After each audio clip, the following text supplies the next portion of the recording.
welcome to the Giving Voice to Depression podcast, produced in partnership with the A.B. Korkor Foundation for Mental Health. I'm Terry, the creator and co-host of this podcast. I've lived with depression most of my life, and I know how easy it can be to feel all alone in the experience. I'm not alone, and you aren't either.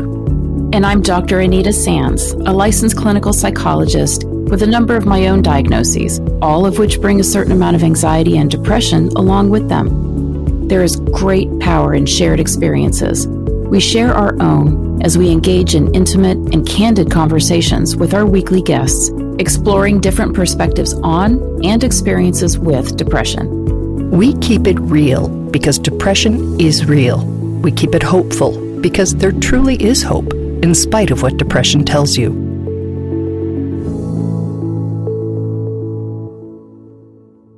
Hello, Anita.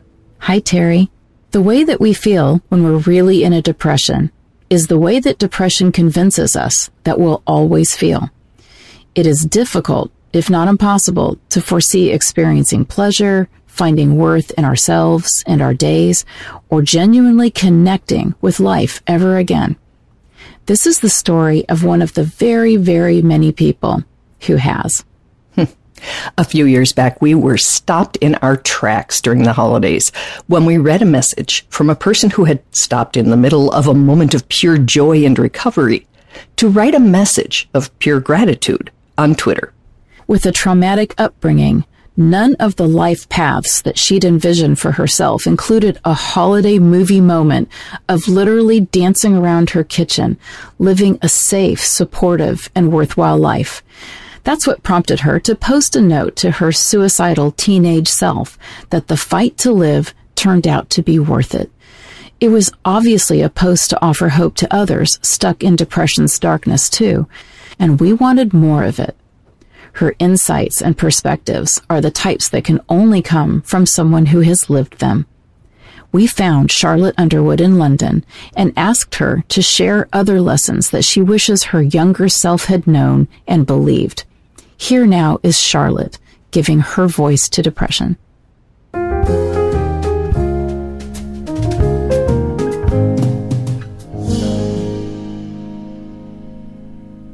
So start by telling me about your younger self, please. It was very difficult to go through because I had no idea that I had mental illness. I had no idea that my hypochondria was actually anxiety, and I had no idea that my bad feelings were depression. I was just in so much pain at that age. I felt like I had no real friends. I was bullied at school. I didn't have a good home life. I didn't feel like I belonged anywhere. I didn't feel that there was a reason for me to stay. I remember how many nights I just screamed into a pillow and punched walls and did the most terrifying drawings and bits of work which were quite morbid, and I sort of, I guess, became my depression because I didn't understand anything else, and I think that was when I was at my worst that age. So at 14, how did you envision your future? Did you envision a future? I think I was gonna either end up dead before I was 20, either by lifestyle choices or my means, or I thought I would end up with I don't know how to say it, that's something nasty, but a very dead-end life, and you just sort of given up and you don't work towards anything in the future, you just sort of exist, and that's sort of what I expected. It may be easier to understand that mindset when you learn that on her website, Charlotte describes herself as a survivor of alcoholism, sexual assault, rape, self-harm, and a constant chain of trauma and mental illness. But we're here to talk about Charlotte's present. Now 23, she's living a life she didn't dream possible. Of course, it's not a dream, so she still battles mental illness daily. But listen as she describes the life she's creating. I'm definitely not the place I want to be yet, but I'm in a much better place. I am married to a man who gives me so much respect and genuine love that I've been searching for a long time and I never thought I deserved. but I found him even when I thought I would never find that. I have a dog who, well, she's my soulmate, and I know that sounds weird, but I would be lost without her. I would be. I'm in my own place. I'm out of toxic environments. I'm helping other people. I'm content. I think I'm not quite ready to say I'm happy, but I think I'm content. And when you tweeted, you were literally baking cookies and dancing in your kitchen. Tell me about that night. And tell me about the thought process that made you stop and write that, because it was beautiful. My husband works quite long shifts, and he works between 2 jobs because I'm still quite ill and I can't quite work yet. So he supports me. We don't get much time together, and sometimes he offers to bake me cookies when I'm feeling particularly depressed. And this time I just had this urge to just be with him and do something like that. And I did, and we just started baking and getting creative what we had in the kitchen, and then all of a sudden I'm putting on Christmas songs and he's starting to dance with me, which isn't something we normally do, but he just does, and it's so perfect because it's unexpected. And I just felt like, wow, this is stuff that happens in movies. It doesn't happen to people like me, but here it has happened. And it was great because I felt very safe in my relationship, safe in my home, and I had delicious gingerbread cookies to eat, so it was pretty great. Oh, can you picture that scene? Basking in feelings of being loved, protected, safe, supported, warm, dancing, and gingerbread. So from that place, albeit weeks later now, we asked Charlotte to look back at those dark and confusing teen years to share more of what she's learned since.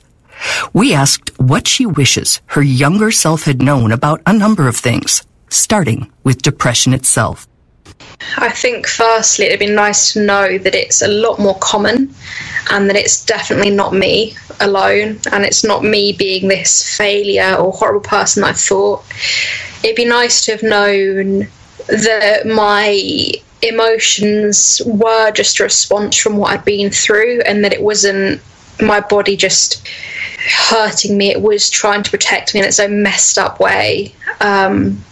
Be nice to know what options I had, what tools were out there, and just to know that there were people out there that I could talk to and just help me figure out what I needed. And about her personal strength and capacity for resilience. That version of me, she had no idea how strong she was. After that age, I went through much traumatic things and it got worse, but I always found my feet. I always got through it. I always found a way to start again or find a different path. And I didn't even realise I was doing it. I just made it happen. And that's a strength I have, that it isn't forced, it isn't something I've learned, it's just something that's in me. And I think it had been reassuring for me at 14 to know that I'm a lot stronger than I think I am. Ah, that one hit home. A lot of us are so much stronger than we think, and certainly stronger than depression makes us believe. And speaking of things depression makes seem impossible, we asked what Charlotte wishes she had known about the willingness of friends and family to listen and support her in painful times. I think I used the example of when I was self-harming, and I kept it so secret because I was so ashamed, and it felt like I was a monster and I was trying to disguise this monster body under my clothes, and I was so terrified of anyone finding out. But at one point, my dad walked in when I was having a relapse, and he just sat in front of me and he said, "Well, are you being safe? And is there anything I can do? Do you want to talk about it?" He wasn't quizzing me, he wasn't pressuring me, he just sat and listened, and then he said, "Just be safe for me, and please, I don't want to lose you, so just be safe." I mean, he didn't ask me to stop, just to be safe, and that alone was an impact on me. Then he went out and he bought me some special oil and said, "Just in case you want to heal the scars, it's an option for you." And his level of empathy there, I realised that I'd spent the last 3-4 years hiding alone when I could have had this big support system and huge outlet to have helped me along the way, and my own self-stigma prevented that. It wasn't only self-harming she hid. Like many of us, Charlotte also kept her depression a secret. I think at that age I was still struggling a lot, so I wasn't as open as I am now, and it did take me until I was about 21 to actually be open about it. But I did find that my dad was always very understanding. When you're struggling and you don't say it, but you start crying over things like the dishwasher. And he started to realise that I needed just an extra bit of support, maybe some ice cream and a hug, or to watch a movie together. And that was the kind of support I needed. It didn't need to be a lecture or an interrogation. It was just being present and giving me the option to talk if I wanted to. And you did not understand that was available to you at that age, I assume? I didn't. I was convinced that I would always be rejected if I spoke about it. Another of depression's convincing lies is that you really are all alone in your struggle. I think I just wish I knew that it's likely that there will be people that exist who will judge you and who may hurt your feelings, but there's a lot more people, the ones who actually love you, the ones who care for you, even people who live miles away and just empathise. These people can give you so much more love and support, and they can alone be this vital outlet that can really become vital for crisis. And it's not being afraid of reaching out to people, because you never know if that person is going to be the one to possibly save your life. Next, we asked what she wished she'd known about the effectiveness of available treatments. I think it's important to know that there are more than one type. No one spoke to me about short-term therapy or the different types of long-term therapy. No one spoke to me about things I could do at home or things I can do in groups, and the resources both online and offline, and how, one thing may not work for you, but another thing will. And I mainly recovered through self-care and my own routines, which is what I found useful. That's not to say it's been easy, but it's definitely been worth that discovery, and it's been worth learning what I need, and accepting and allowing myself to have that support and help. And lastly, what she wishes her 14-year-old self had known about a future worth fighting for. I think when you're suffering with depression or other mental illness, you tend to see a one-sided future, and I definitely did. And I sort of decided that I wasn't worthy and that it wasn't going to happen to me, and that's how it is and there's no other way. I didn't give myself the chance to think that as much as there's a chance it may go wrong, there's also a good chance it will go right. And it's just reminding myself that not everything's going to be going well for you in the future, but at the same time, a lot of things will be great and they'll become these amazing memories, and it's all worth it. And that's what I can say. The good memories completely outweigh the bad ones. So, for every teenager or any other aged person out there who's battling something you really don't understand and maybe haven't even named, who believes the way you feel now is the way you will always feel, please listen to Charlotte, who has been there too. Please. Well, first of all, it's not your fault, and it never was. You are not a monster. You are not a problem or a failure. You are a human with feelings, and we all have feelings, and yours are just as valid as everyone else's. You deserve a good future. You deserve support and help and love and all those things that you dream of. And as corny as it sounds, they can happen. And sometimes you just need to give them a chance. Sometimes it's just igniting that little flame that's inside of you and keeping it alive, and things do follow that are absolutely wonderful. And I'm glad that I didn't do it, certainly, because I've met my husband and seen my brother do wonderful things, and I've benefited from staying alive. I think the most important thing to remember is that you are not alone, and it's such an overused saying, but it's for a reason. And I always thought that I was the one person in the world that had these feelings and no one else could possibly understand, but there are so many people out there who can relate, and they're willing to help and support you. And sometimes you just need to look or do a quick Google search, or talk to a friend, and remember that. Never forget that you're not alone.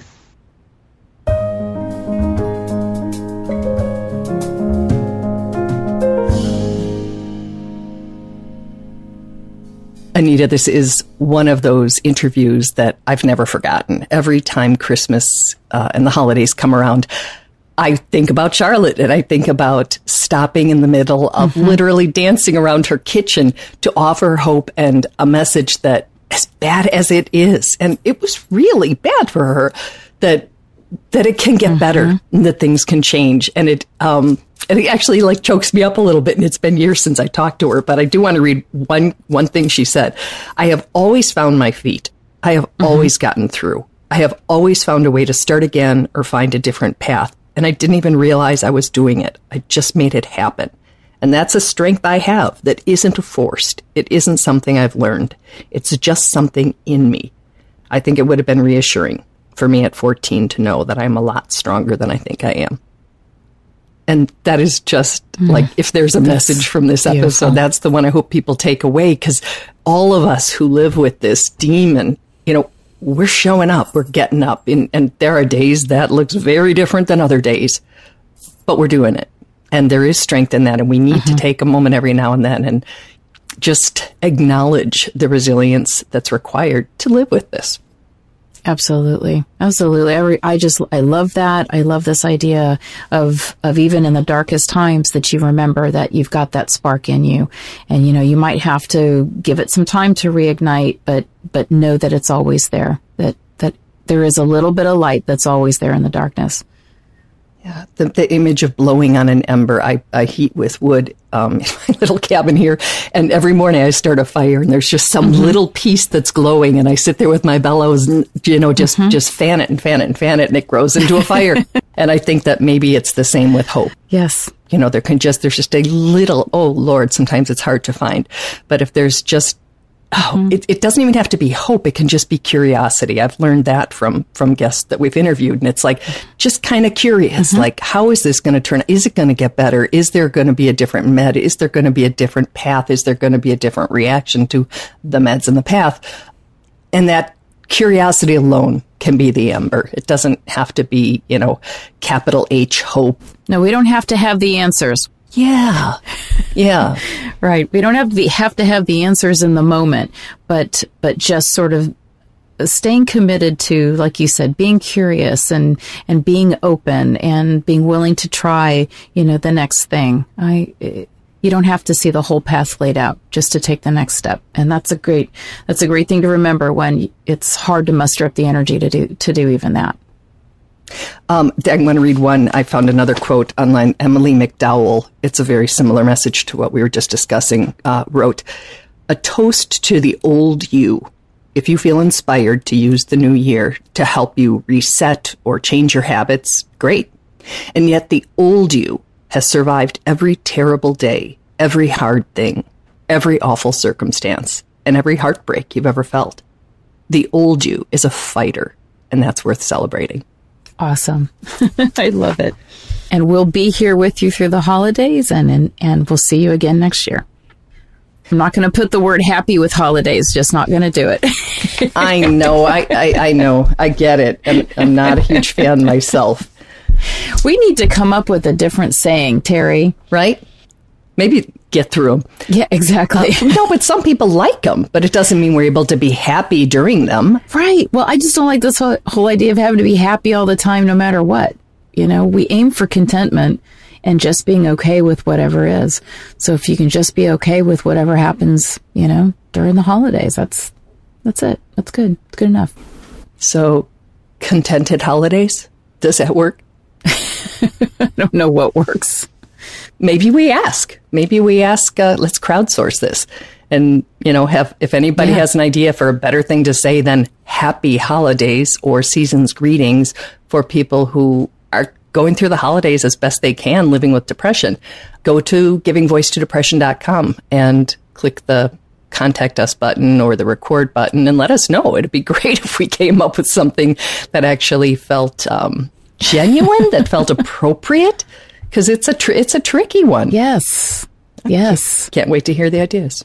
Yeah, with something that doesn't require, again, an unrealistic expectation of how the holidays should be for us. Right. Yeah. Love it. Mm-hmm. Look forward to hearing the suggestions.